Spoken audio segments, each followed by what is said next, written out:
복을 부르는 힐링풍스 제58강을 시작하겠습니다. 이번 시간에는 먼저 양택의 오허, 오실에 대해 정리해서 설명해 드리고, 그리고 다음으로 오늘의 주제를 할 수 있는 주택 앞에 몰래 엿보는 형상의 적성, 다시 말씀드려서 이 주택 앞에 도둑이 엿보는 형상의 지형지물, 그리고 주택 앞에 몰래 이 머리를 들어 올린 형상의 건물이나 지붕에 따른 제반 좋지 않은 영향에 대해 알아보도록 하겠습니다. 자, 먼저 주택의 오허, 오실이란 무엇인지 살펴보도록 하겠습니다. 전에도 언급해드린 바 있지만 양택 풍수서 가운데 가장 오래된 황제 택경은 중국의 사고전서에 수록되어 있는 양택에 관련된 풍수 고전으로 알려져 있습니다. 그중 오허, 오실이란 내용을 정리해드리고 그리고 오늘의 주제를 살펴보겠습니다. 풍수고전인 택경에 보면 주택에는 오허와 오실이 있다고 했습니다. 이것은 주택의 조화로운 현상으로 볼 수 있는 오실과 부조화 현상인 오허를 의미하며 고금을 막론하고 구조와 형태는 달라도 이치는 매 한 가지로 통하고 있다 할 것입니다. 오실을 갖춘 집은 부와 번영을 안겨주고 오허에 사는 사람은 점차적으로 이 재물이 나가고 생활이 궁핍해진다고 했습니다만 현대 주택과는 어느 정도 차이가 있다고 말씀드릴 수 있으며 다만 참고하실 필요가 있다 할 것입니다. 먼저 오허라고 하는 것은 주택이 부자연스럽고 조화롭지 못한 집을 의미하는 것으로 주택의 불리함을 가리키고 있는 의미입니다.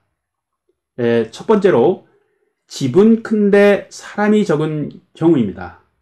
사실 이 큰 집에 사람이 없으면 비워두는 공간이 상대적으로 많아집니다. 그래서 기운이 침체될 수도 있고요. 그리고 외롭고 쓸쓸한 분위기에 생동감이 떨어지는 것은 사실입니다. 그리고 두 번째로 집은 작은데 대문이 너무 큰 경우를 말하는데요. 말 그대로 주객이 전도되는 역현상이라고 볼 수 있습니다. 그리고 세 번째로 담장이 튼튼하지 못한 경우는 집안에 좋은 기운이 새어나간다는 의미와 점차적으로 운기가 쇠퇴해 간다는 의미가 있다 할 것입니다. 그리고 네 번째로는 큰 나무가 무성한 경우를 말하는데요. 주택의 사방에 너무 큰 나무들의 이 주택이 둘러싸여 있으면 집안에 음기가 증가되고 양기가 세미해지며 그리고 습한 기운이 엄습할 수 있다고 보는 것입니다. 다섯 번째로 택지는 넓은데 집이 작은 경우를 말하고 있는데요. 사실 주택이라고 하는 것은 휴식과 생활의 반경이 적당해서 아늑하고 포근해야만 주택의 공간이라 할 수 있습니다. 그래야만 기운이 흩어지지 않고 잘 모인다고 보는 것입니다. 그러나 집은 작은데 토지가 너무 넓으면 관리도 어렵지만 주택의 공간이라고 말하기는 왠지 거리가 있다는 생각이 듭니다. 물론 이것은 얼마든지 보완할 수 있는 사항들이라 할 수 있습니다. 그리고 그 다음으로 오실이라고 하는 것은 첫 번째로 집은 작은데 사람이 많이 살 경우를 말합니다.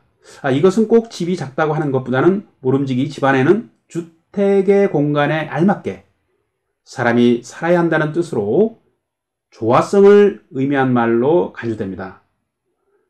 그래서 사람의 수가 집안에 알맞으면 인기, 사람의 기운, 즉 인기가 모여서 활력과 생명력을 줄 수 있다는 의미로 해석할 수 있습니다. 두 번째로 집은 큰데 대문이 작은 경우를 말하고 있는데요. 이것은 주택을 중심으로 대문이 너무 크지 않으면 집안에 좋은 에너지인 생기가 집 밖으로 빠져나가지 않는다고 보는 것입니다. 주택의 주변을 감싸고 나가는 물길이 합수되어서 그리고 마지막으로 나가는 수구도 자물쇠로 꽉 잠긴 듯이 나가야 기운이 새지 않고 좋은 기운이 집안에 모인다고 할 수 있는데요. 만약 수구가 너무 넓어서 물이 너무 빠르게 빠져나간다면 그만큼 집안의 기운도, 주택의 기운도 빨리 빠져나간다고 보는 것입니다. 세 번째로 담장이 바르고 튼튼한 경우를 말하고 있는데요. 말 그대로 담장이 튼튼하고 견실하면 외부의 위험으로부터 피할 수 있을 뿐만 아니라 집안의 기운이 잘 감돌고 집 밖으로 새어나가지 않는다고 보며, 그리고 주택에 사는 사람들의 심리적으로도 안정감을 주어서 아늑하고 편안한 주택의 공간을 만끽할 수 있게 된다, 이렇게 보는 것입니다. 그리고 네 번째로 작은 집에 육축을 많이 기를 경우를 말하고 있는데요. 자, 이 말은 현대 생활과는 거리가 있다고 봅니다만, 물론 농촌인 경우 별도의 주택 밖 공간에 축사를 두어서 육축을 기르고 있는 경우는 있어도 옛날처럼 집안에 소나 돼지를 키우는 경우는 오늘날에는 거의 없다고 볼 수 있습니다. 그만큼 예로부터 집안이 발전하고 풍요로워지면 사람과 육축이 더불어 번성한다고 본 것이라 봅니다. 그리고 다섯 번째로 남향집의 대문이 동쪽에 있는 경우를 말하고 있는데요. 이것은 예로부터 햇빛이 잘 드는 남향집을 선호한 것과 연관이 있다고 볼 수 있습니다. 주택에서 가장 중요한 것은 햇빛이 잘 들어와 채광이 좋고 통풍이 적당한 것을 말합니다. 집이란 습기나 냉기가 없어 쾌적하고 따스하며 그리고 밝고 양명한 포근한 주택을 의미하기 때문에 예나 지금이나 남향집을 선호하는 관념은 크게 달라지지 않았다고 봅니다. 그러나 현대주택은 건축술이 발달하여 남향이든 북향이든 어느 방향이든 관계없이 얼마든지 남향집처럼 채광과 통풍을 잘 들게 할 수 있는 건축기술이 도입되어서 남향집이 아니더라도 최상의 명당주택을 만들 수 있다고 보는 것입니다.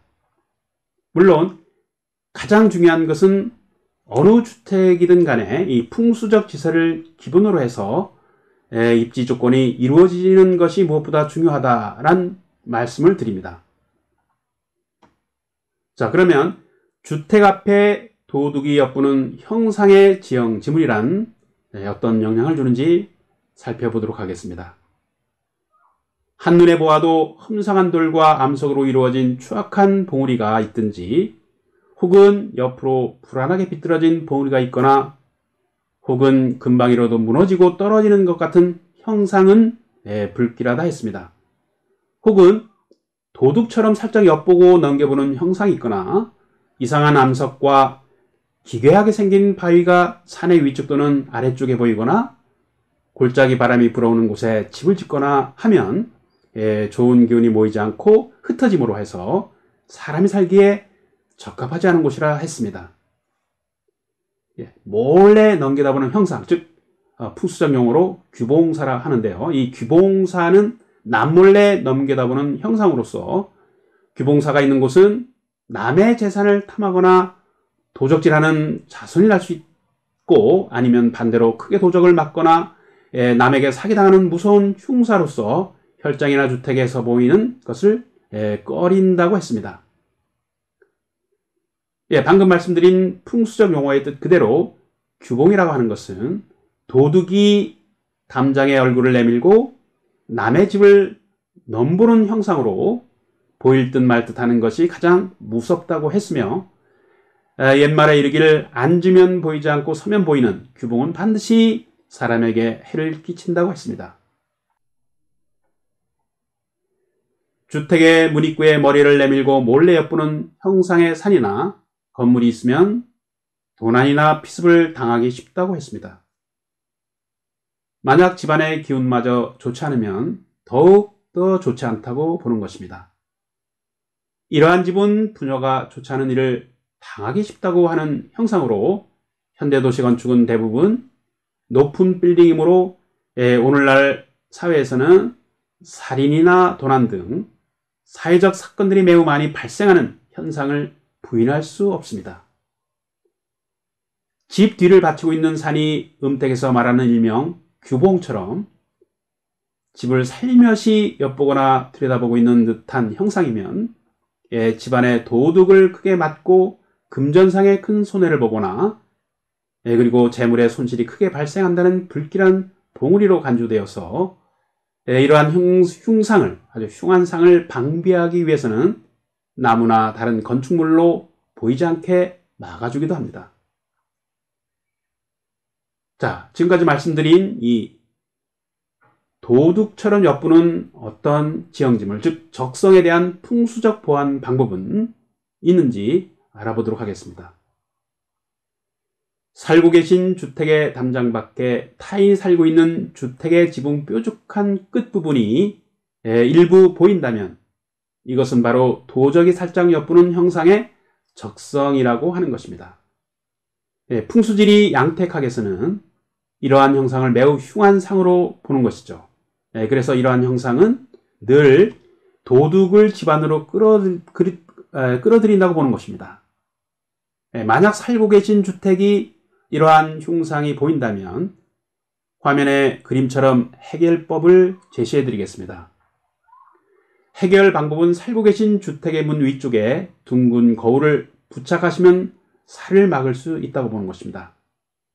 둥근 거울의 크기는 전 강의에서도 말씀드린 것처럼 직경이 20에서 25cm 되는 둥근 거울의 중심에 붉은색 홍지를 붙여서 설치하시면 됩니다. 또 다른 살성 제거 방법은 거울을 달지 않고도 살고 계신 주택의 현관문 위쪽이나 지붕의 뾰족한 부분에 장방형의 나무로 된 목판을 가로로 달아서 자신이 좋아하는 사자성어나 또는 그 글귀의 내용이 복성조림, 아주 복스러운 기운, 좋은 기운이 집안에 조림한다는 뜻으로 복성조림 등의 글귀를 써서 부착하시면 더욱 좋다고 봅니다.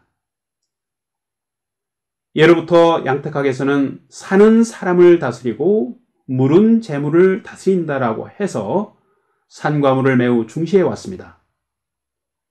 따라서 하천으로부터 주택이 멀리 있으면 집안에 수족관을 설치하여 재물을 대신 유도하거나 살성을 제거할 때 수족관을 배치하여 우환을 없애고 좋은 기운을 부르는 풍수적 도구로 사용해 왔습니다.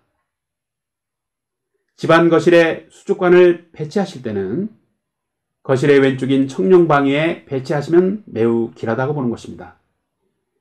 청룡은 정적이면서 안정된 것을 반기고 백호는 동적이면서 강한 불길을 보기 때문에 불이 너무 강하면 사람을 상하게 할 수 있다는 의미에서 청룡방에 물을 배치하여 살기를 누르고 음양의 기운을 조화롭게 하는 뜻이 담겨져 있습니다. 복을 부르는 힐링풍스 제58강은 여기서 마무리하도록 하겠습니다. 소중한 시간 경청해 주셔서 깊은 감사를 드립니다. 저는 제59강에서 다시 뵙도록 하겠습니다. 강의를 들으시고 공감이 가신다면 좋아요와 구독을 해주시면 좋은 내용을 만들어가는데 아주 큰 힘이 됩니다. 감사합니다. 행복한 시간 되십시오.